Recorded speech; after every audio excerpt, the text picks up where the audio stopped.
आज हम आपको बताएंगे कि एक कमांडो की ट्रेनिंग इतनी खतरनाक और सख्त क्यों होती है।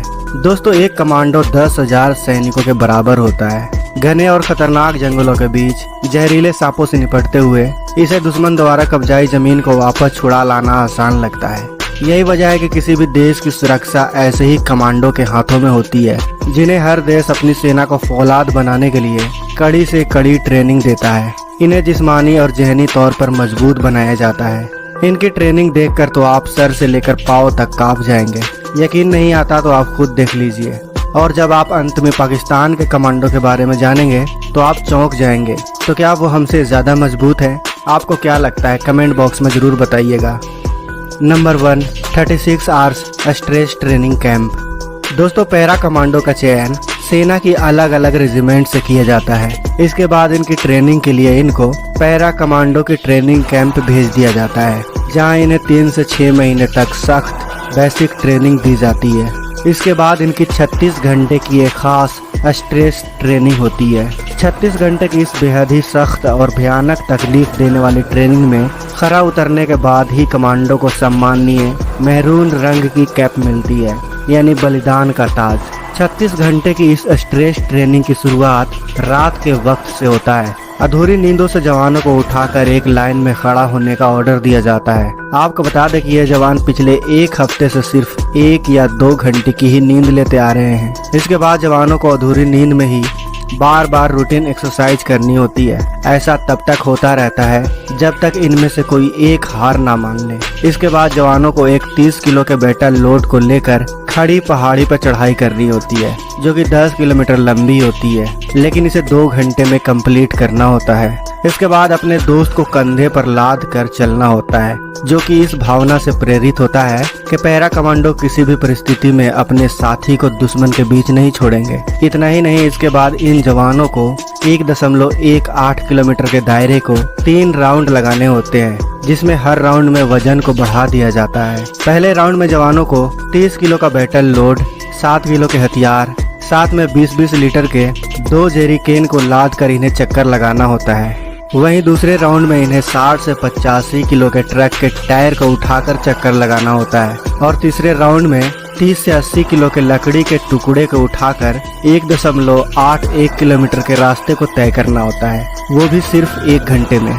इस चरण को वेट शिफ्टिंग कहते हैं। इसके बाद नंबर आता है पानी के 12 फुट गहरे उस टैंक का, जिसमें इन जवानों को हाथ पैर बांधकर फेंक दिया जाता है, जिसका पानी बर्फ से भी ज्यादा ठंडा होता है। इसमें सबसे खतरनाक बात यह है कि ट्रेनिंग देने वाला ट्रेनर जवानों को बार बार पानी में डुबाता है। इस दौरान वह जवानों को सिर्फ उतनी ही सांस लेने देता है जितनी वह जिंदा रह सके। यह ट्रेनिंग इसलिए भी दी जाती है ताकि मिशन के दौरान एक कमांडो ज्यादा से ज्यादा स्ट्रेस झेल सके। आखिर कमांडो बनना कोई बच्चों का खेल थोड़ी होता है। अगर कोई इस ट्रेनिंग परीक्षा में फेल हो जाता है तो उसका यह मैरून कलर का कैप पहनने का सपना टूट जाता है।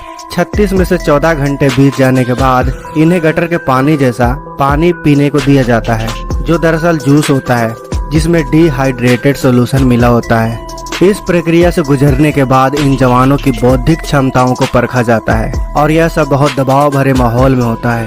इस दौरान इन्हें लिखित में ट्रेनिंग के दौरान मिले हर छोटे बड़े अनुभवों को लिखना होता है। इसके बाद जवानों का मेडिकल टेस्ट किया जाता है, जिसमें सफल होने के बाद इन्हें 10 किलोमीटर पैदल चलना होता है। ये मार्च पूरा करने के बाद 20 घंटे से भूखे इन जवानों को रूखा सूखा खाने को दिया जाता है। खाना खाने के बाद इनको नींद आने लगती है, क्योंकि आपको याद दिला दे कि ये जवान पिछले 1 हफ्ते से ठीक से सोए नहीं होते हैं।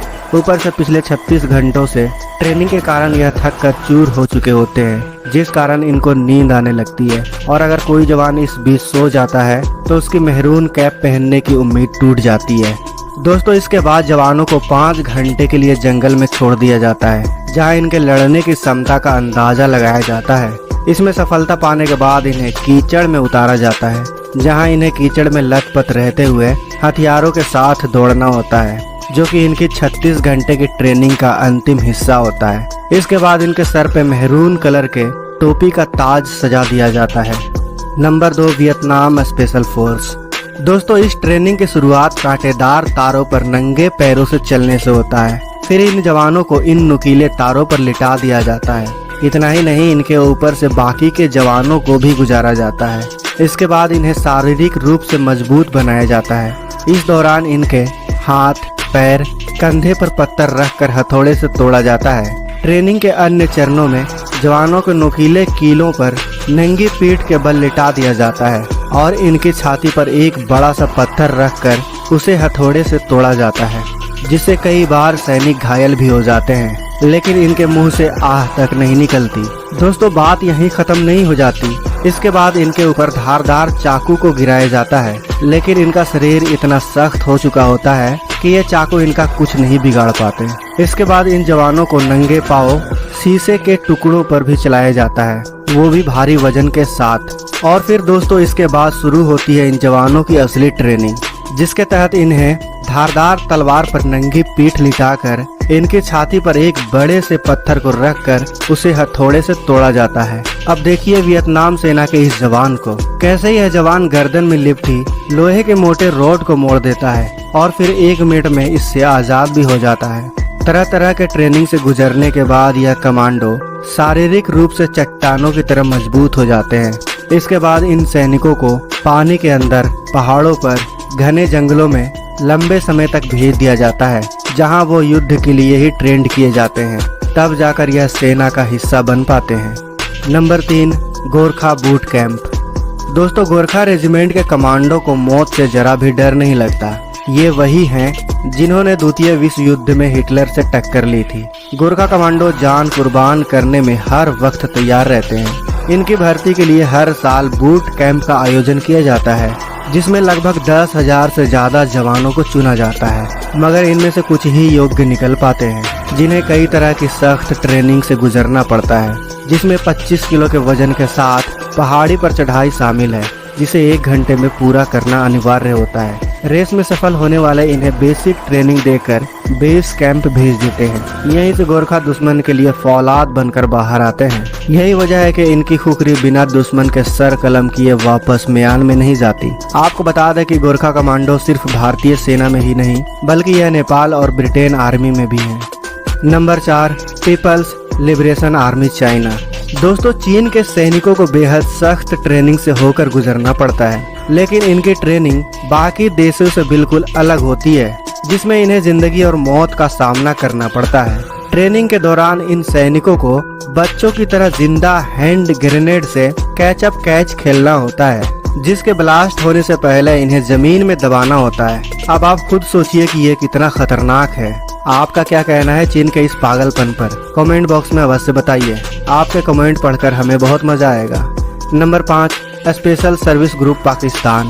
दोस्तों, जंग के मैदान में हर बार भारत के हाथों शिकस्त पाने वाला पाकिस्तान भी अपने सैनिकों को सख्त ट्रेनिंग देता है। पाकिस्तान की स्पेशल सर्विस SSG अपने जवानों को ट्रेनिंग के दौरान हर वो ट्रेनिंग देता है जिससे वो सैनिक को फौलाद बना सके। ट्रेनिंग के शुरुआत में जवानों को 12 घंटे में 36 मील की दूरी तय करनी होती है और 50 मिनट में 20 मील की दूरी को दौड़कर पूरा करना होता है। इसके बाद इन्हें कई तरह के हथियार चलाना सिखाया जाता है।